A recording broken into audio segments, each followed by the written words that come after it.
Welcome to Chillin' 101. We hope this video helps. In this video, I will explain how to connect your Trezor hardware wallet to Rabby wallet. First, ensure your Trezor device is updated to its latest firmware version. This step is crucial for maintaining optimal security and compatibility. Next, install the Rabby wallet browser extension if you haven't already. Having both components ready will make the connection process smooth and secure, allowing you to manage your crypto assets with confidence. Now, let's get started with the connection.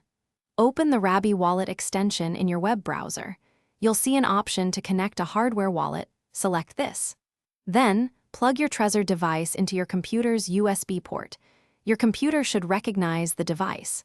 This prepares Rabby to communicate with your Trezor, setting the stage for secure asset management. With your Trezor connected, you'll now need to authorize the access. Look at your Trezor device screen and follow any prompts it displays.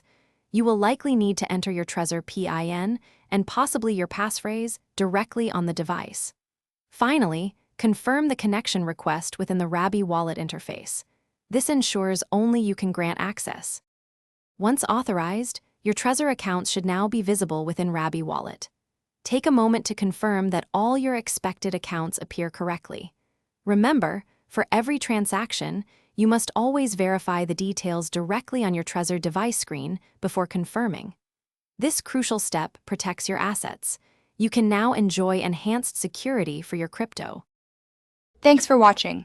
Consider subscribing if we helped you.